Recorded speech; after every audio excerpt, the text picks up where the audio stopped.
로마서 12장 1절로 11절까지 말씀에 의지해서 한 몸이 이루는 아름다운 지체라는 제목으로 말씀을 나누고자 합니다. 우리 교회에는 관현악이 있는데요, 오케스트라에는 참 다양한 악기들이 많이 있습니다. 바이올린, 첼로, 팀파니, 여러 가지 악기들이 많이 있습니다. 그 악기들은 생김새도 다르고 재질도 다르고 연주하는 방법도 다릅니다. 가장 중요한 것은 소리가 다르다는 것이죠. 각각 소리가 다 다릅니다. 한 곡을 연주할 때 한 곡을 연주하는데 마지막에 딱 한 번 연주하는 악기도 있더라고요. 예전에 이제 연주하러 봤는데 그 한 번을 연주하기 위해서 서서 계속 기다리시고 딱 한 번 연주하시더라고요. 한 번만 연주하네. 그러면 그 악기는 별로 중요하지 않을까요? 중요하겠죠. 그 악기가 그때 그걸 연주하지 않으면 연주는 완성되지 않는 거죠. 이처럼 연주할 때 많은 악기들, 여러 가지 소리들이 있는데, 그런데 그 여러 가지 소리가 하나로 아름답게 어울릴 때 정말 많은 사람들에게 감동을 주고 평안도 준다는 것입니다. 이렇게 하나로 아름답게 모아지는 것을 우리는 아름다운 하모니라고 우리가 이야기합니다. 이 하모니의 뜻은 음악적으로 볼 때는요, 일정한 법칙에 따른 화음의 연결이라고 하고요, 이 하모니가 꼭 음악에서만 쓰이진 않죠. 우리 생활이나 여러 가지 상황 속에 쓰여질 때는 여러 사물이나 사람들 사이의 어울림, 하나됨을 표현할 때 우리는 하모니라는 단어를 사용한다는 것입니다. 사도 바울은 로마서 11장에서 하나님께서 베푸시는 그 구원을 말하면서 만물은 주님께로부터 나와서 주께로 돌아간다라고 이야기하며, 주님이 시작과 끝이시기 때문에 주님을 찬양해야 된다라고 말씀하고 있습니다. 그리고 그 다음 장 로마서 12장을 들어가면서 그러므로라는 단어를 사용하고 있다는 것입니다. 그러니까 사도 바울은 로마서 11장의 결론을 12장에서 내고 있는데요, 이 12장 1절을 보면 사도 바울이 두 가지를 이야기하고 있습니다. 첫 번째는 무엇이냐면요, 우리 몸을 하나님께서 기뻐하시는 거룩한 산 제물로 드려라. 두 번째는요, 우리는 영적 예배를 하나님께 드려야 한다. 이때 영적 예배에서 그 영적이라는 그 원어는요, 합당한이라는 그런 뜻도 있거든요. 근데 합당한 예배가 결론적으로 무엇이냐? 영적인 예배라는 거예요. 하나님 앞에 우리는 영적인 예배로 하나님 앞에 나가야 된다라고 사도 바울은 두 가지를 얘기하고 있어요. 이 두 가지를 얘기하고 있는데, 우리가 여기서 생각할 것이 있는데요, 무엇이냐면요, 당시 하나님께 제사를 드릴 때 제물을 가지고 제사를 드리잖아요. 그러면 그 하나님 앞에 드리는 이 제사 가운데 제물은 살릴까요? 죽일까요? 살려요. 네, 전혀 생각지 못하는 답이었습니다. 이 제물은 살아있을까요? 죽을까요? 네, 질문이 어려운가요? 네. 이 레이 같은 거 보면은 우리가 보면 좀 끔찍하잖아요. 제물을 죽이는 게 나오잖아요. 하나님 앞에 드리는 이 제물은 반드시 죽어야만 합니다. 그죠? 제물은 죽어야 돼요. 근데 사도 바울은 지금 무엇이라 말씀하고 있죠? 우리를 산제물. 산제물이 무슨 뜻인지 알고 있죠? 살아있는 제물. 근데 그냥 산제물이 아니라 그 앞에 부사가 붙어요. 뭐냐면 하나님께서 기뻐하시는 거룩한, 그냥 살아있는 제물이 아니라 하나님께서 기뻐하시는 거룩한 산제물이라는 것입니다. 자, 이것은 무슨 의미냐면요, 제물이 죽어야 하는 이유는 무엇이냐면요, 죄가 그 제물에게 전가돼요. 그래서 죄에 대한 심판을 받는 대속 제물이 되었기 때문에 제물은 반드시 죽어야만 해요. 그 제물에게 죄가 전가되었기 때문에 그 제물은 대속 제물이 되어서 모든 죄의 심판을 받아 죽어야 된다는 거예요. 그렇다면 당연히 죄인인 우리도 죽어야 되는 것이 마땅하겠죠. 그런데 예수님이 우리 죄를 위해서 대속 제물이 되어 주셔서 십자가에서 죽으시고 다시 살아나셨습니다. 우리는 예수님과 함께 십자가에서 죄에 대해서는 죽었고 예수님과 함께 다시 의롭게 살아났다는 것입니다. 그렇기 때문에 예수 그리스도를 영접하여 구원받은 사람은 죄에 대해서 죽었기 때문에 하나님께서 기뻐하시는 거룩한 산 제물이 된다는 것입니다. 여기까지 이해가 되십니까? 산 제물은요, 그냥 산 제물 그러면은 살아있는 제물이라 이야기하겠지만 하나님께서 기뻐하시는 거룩한 산 제물은 반드시 선행되어야 되는 것이 있어요. 무엇이죠? 십자가에서 예수님과 함께 십자가에서 죄에 대해 죽어야지만 하나님께서 기뻐하시는 거룩한 산 제물이 된다는 것입니다. 죽지 않으면 산 제물이 될 수 없다는 것이죠. 산 제물은 어디에 쓰일까요? 오늘 본문에 나와 있죠. 하나님께 드리는 영적 예배에 쓰이는 것이 바로 산 제물이라는 것입니다. 그럼 여기서 제가 질문을 드리겠습니다. 하나님께서 기뻐하시는 거룩한 산 제물이 된 우리가 드리는 이 영적 예배는 어디에서 이루어지고 있나요? 네, 성전. 네, 감사합니다. 네, 주님의 몸된 교회, 이 교회 가운데서 우리는 산 제물로서 예수 그리스도를 통하여 산 제물이 되어 하나님 앞에 영적 예배를 드린다는 것입니다. 사도 바울은 지금 주님의 몸된 교회에 산 제물로 있는 우리에게 지금 말씀하고 계시다는 것이죠.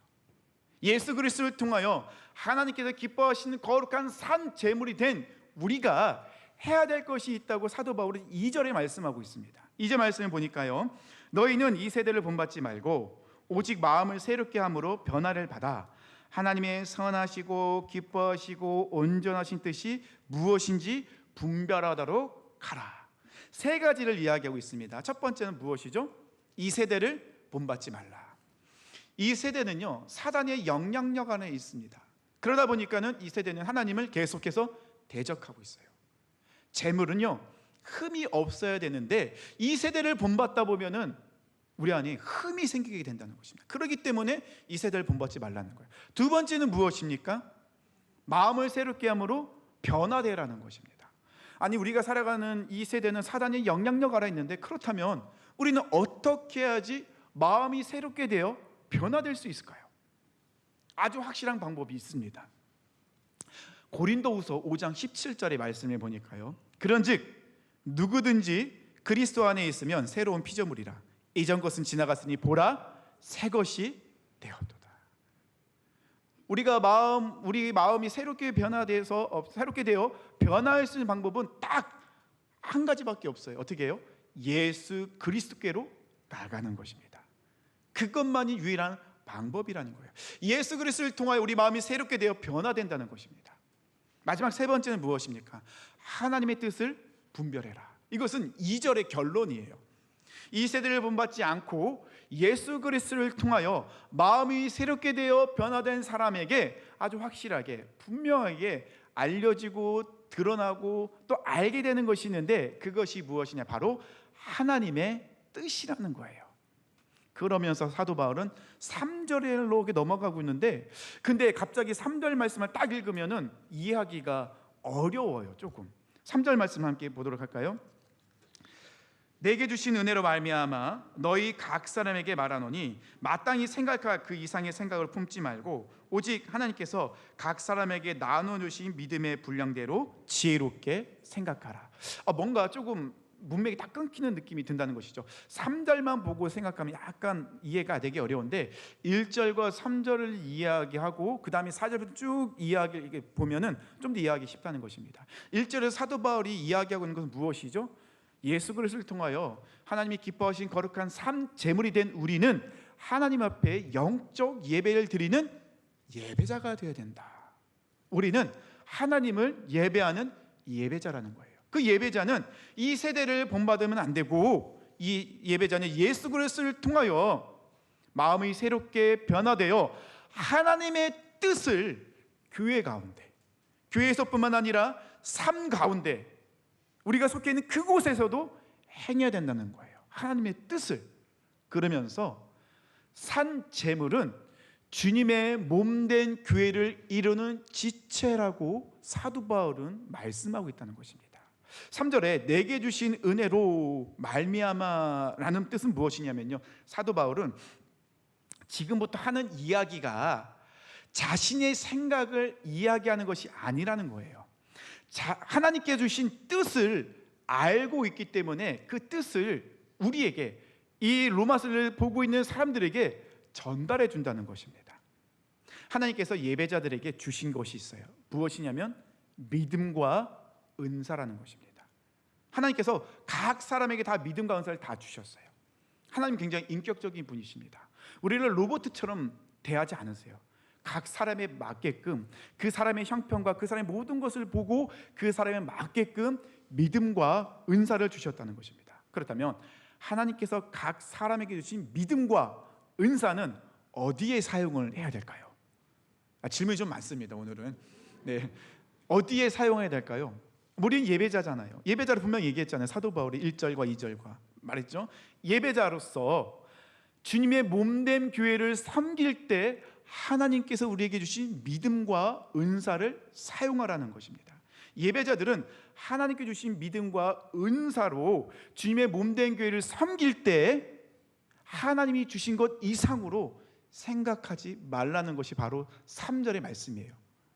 혼자서 욕심을 내거나 힘에 부치도록 하지 말라는 거예요. 지혜롭게 생각하는 건 뭡니까? 하나님께서 주신 믿음과 은사를 잘 생각해서 혼자만 하지 말고 협력하라는 거예요. 그것이 바로 4절과 5절에서 그 이유를 설명하고 있어요. 4절과 5절의 말씀을 보면요, 우리가 한 몸에 많은 지체를 가졌으나 모든 지체가 같은 기능을 가진 것이 아니니 이와 같이 우리 많은 사람이 그리스도 안에서 한 몸이 되어 서로 지체가 되었느니라. 이해가 되십니까? 우리 교회는 예수 그리스도의 몸입니다. 우리 포항성결교회는 예수 그리스도의 몸이에요. 한 몸에는 셀 수 없을 만큼 많은 지체들이 있습니다. 근데 그 지체들이 다 같은가요? 물론 짝을 이루는 것도 있지만 그 지체들은, 그 몸에 있는 그 모든 장기나 이 모든 것들은 각각 해야 할 일들이 다 따로따로 있다는 거예요. 이 손톱이 없으면 우리가 종이를 집지 못하는 거 아시죠? 이 속눈썹이 없으면 어떻게 됩니까? 먼지 때문에 눈을 뜰 수가 없어요. 이 눈썹은요, 없으면 비가 오면 빗물이 다 눈에 들어가게 됩니다. 이게 아무것도 아닌 것 같지만은 이 지체들은요 다 필요한 것에, 적절한 곳에 들어가 있다는 거예요. 그 지체들 하나하나가 다 연합하여서 한 몸을 이루고 있다는 것입니다. 중요하지 않은 것이 없습니다. 모든 것이 다 중요하고 반드시 필요하다는 거예요. 우리 성도님들 혹시 넬라 판타지아라는 노래를 아십니까? 찬양 아닌 거 아시죠? 노래입니다. 이 노래는 미션이라는 영화에서 한 선교사님이 원주민을 만나기 전에 오보에로 연주하는 그 장면이 나와요. 그때 이제 넬라 판타지아를 연주하거든요. 이 연주하는 장면을 보고 한 여성 가수가 그곳에 그 노래 곡에 가사를 붙여서 부름으로 인해서 참 유명해진 곡이에요. 이 곡이 우리나라에서 대중적으로 굉장히 유명해진 계기는요, 2010년에 KBS에서 남자의 자격이라는 예능 프로그램에서 박하린 씨가 합창단을 모으고 그 합창단이 2달 동안 준비하면서 합창하면서 이 넬라 판타지아가 굉장히 대중적으로 인기가 끌었어요. 저는 지금 넬라 판타지아를 설명하고 있는 거 아닙니다. 아시죠? 제가 드리고 싶은 말은 무엇이냐면요, 이 남자의 자격이라는 합창단원들이 모였을 때 하나가 되는 과정의 모습을 보여주고 있거든요.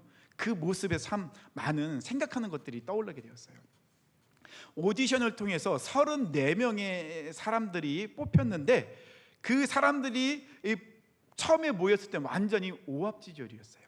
그곳에는 성악을, 또 가수도 있었고요, 음악과 전혀 상관없는 개그맨들, 또 운동선수들, 그리고 아나운서나 PD 같은 사람들도 있었다는 것입니다. 가수나 성악가가 있었기 때문에 그들이 처음 노래를 불렀을 때 기대를 했는데 완전히 불협화음이었어요. 아니, 성악가도 있고 가수도 있는데 음악을 전공한 사람도 있는데 왜 저렇게 불협화음이지? 곰곰이 생각해 봤는데요, 자기의 목소리만 아주 크게 내더라는 거예요. 자기 목소리를 크게 내다 보니 결국에는 불협화음이 되더라는 것입니다. 성악을 전공한 사람이 가수로서 음악성이 있는 사람이 그냥 당연하게 그냥 자기가 부르던 대로 노래를 부를 수 있는데 혼자 불렀을 때는 정말 괜찮았을 텐데 문제는 무엇이죠? 지금 어디에 있어요? 합창단이라는 거예요. 여러 사람이 모여있는 합창단에서 노래를 부르다 보니 혼자서 부르는 것처럼 부르다 보면 불협화음이 되더라는 것입니다. 이 합창의 가장 큰 묘미는 무엇이죠? 여러 소리, 다양한 소리가 하나로 아름답게 어우러지는 하모니를 이루는 것이 합창단의 묘미라는 것입니다. 이 34명의 사람들이 모였는데 너무 정말 다양한 사람들이에요. 성량이 좋은 사람도 있고 성량이 약한 사람도 있어요. 고음을 잘 내는 사람도 있고 못 내는 사람도 있어요. 목소리가 굵은 사람도 있고 얇은 사람도 있고 깨끗한 사람도 있고 허스키한 사람도 있고 정말 다양한 사람들이 모여 있다는 것입니다. 그런데 내가 노래를 잘한다고 해서 막 내 목소리를 막 주구장창 크게 낸다고 하면은 그것이 합창이 될까요? 솔로로 나오면 괜찮겠죠. 하지만 합창이라는 것은 하나가 되어 어울려지는 하모니를 이루는 것이 합창의 묘미라는 것입니다. 어떻게 이 남자의 자격이라는 합창단이 하나가 될 수 있었을까요? 첫 번째는요, 유능한 지휘자가 있었어요. 박할린이라는 이 여성분인데 굉장히 카리스마 넘치더라고요.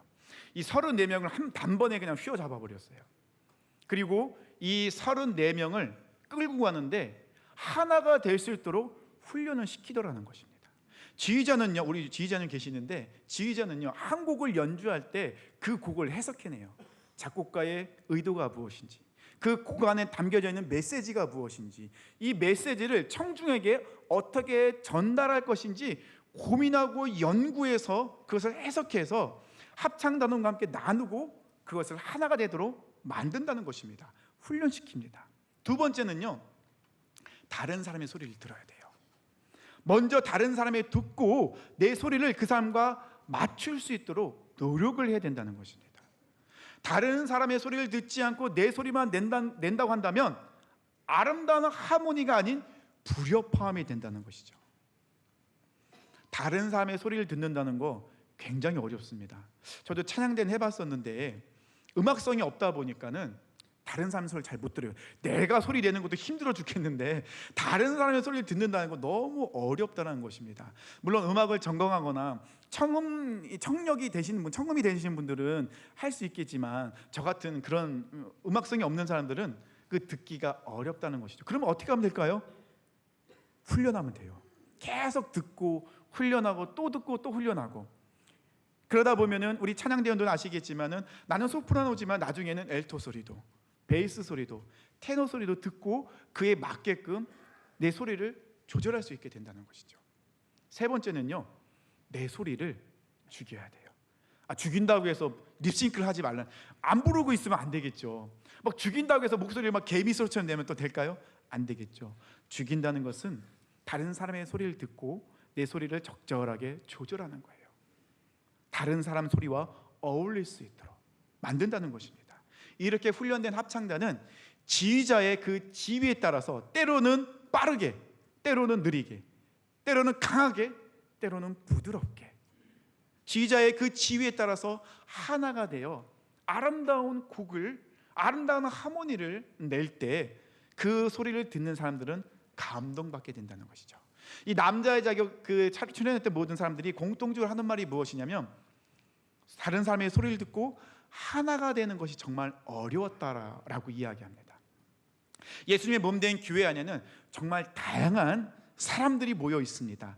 다른 신앙관, 다른 생활 습관, 다른 은사, 다른 배경을 갖고 있는 너보다도 다양한 사람들이 모여 있어요.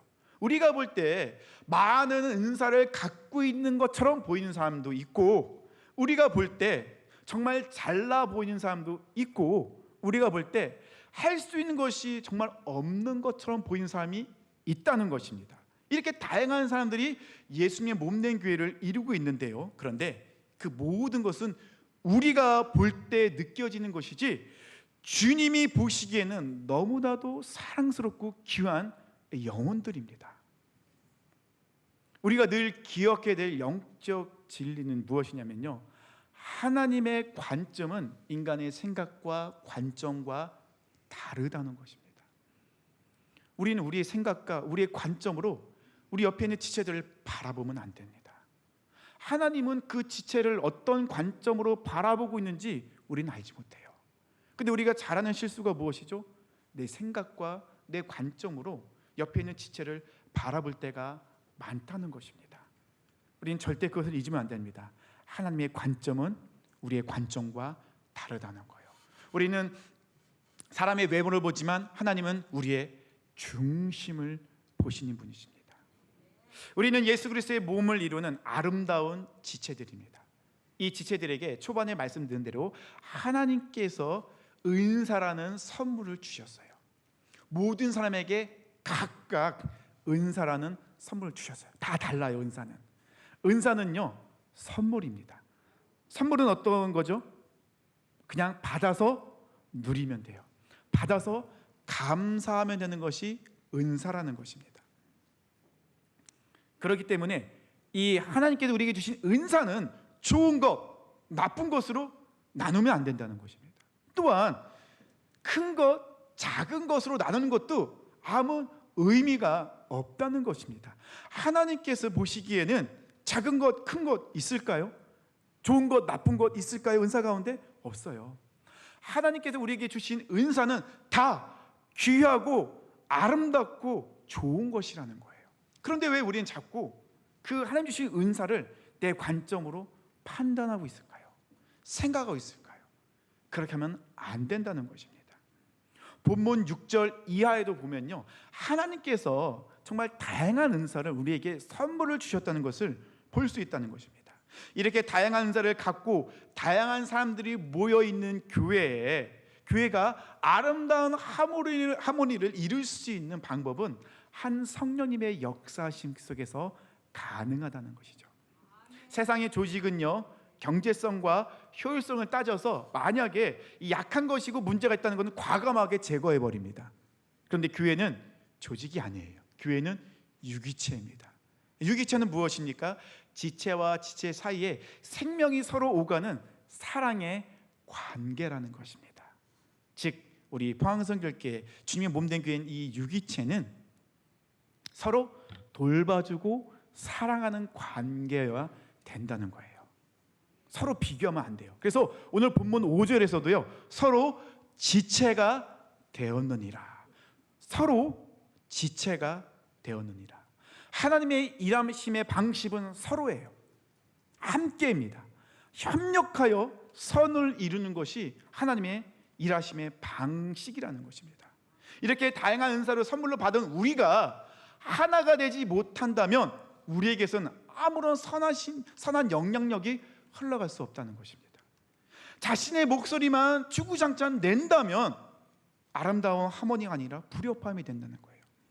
도리어 하나님의 영광을 가리고 그토록 사랑하는 지체에게 상처를 줄 뿐이라는 것입니다. 그렇다고 해서 하나님이 주신 은사를 활용하지 않으면 한 달란트 맡았던 자와 똑같이 된다는 것입니다. 그래서 오늘 성경에서는 각각 받은 은사에 맞게끔 협력하라고 그렇게 권면하고 있는 것입니다. 혼자서 하지 말고, 혼자 그냥 막 힘들어서 죽으려고 하지 말고 협력해서 하나님이 주신 은사를 갖고 있는 여러 지체들과 하나가 되어 하나님 앞에 나가라는 것입니다. 두 번째는요, 내 소리를 죽이는 거예요. 내 소리를 높이고 내 소리만 내는 것이 아니라 내 소리를 죽이는 거예요. 내 소리를 죽이게 되면 하나님의 음성과 다른 지체의 소리가 들려지게 돼요. 그런데 쉬운가요? 어렵죠. 제가 이 설교를 하지만 저도 제 자신을 돌아보면 제 목소리를 주장할 때가 너무 많아요. 되게 어렵다는 것입니다. 그런데 이 모든 것이 가능한 소리도 만드는 방법이 있어요. 그것이 바로 9절과 10절에 나옵니다. 9절과 10절을 보겠습니다. 사랑에는 거짓이 없나니 악을 미워하고 선에 속하라. 형제를 사랑하며 서로 우애하고 존경하기를 서로 먼저 하며. 무엇이라 말씀하고 있습니까? 사랑입니다. 사랑. 예수 그리스도를 통하여 하나님의 사랑을 경험한 우리는 그 사랑으로 진정한 하나됨을 이룰 수 있게 된다는 것입니다. 주님의 몸된 교회는 사랑으로 아름다운 지체들의 너무나도 아름다운 하모니를 통하여 하나님이 기뻐하시는 아름다운 열매를 맺을 수 있는 것입니다. 이것이 예수 그리스도를 통하여 하나님께서 기뻐하시는 거룩한 산 제물들이 하나님께 올려드리는 영적 예배입니다.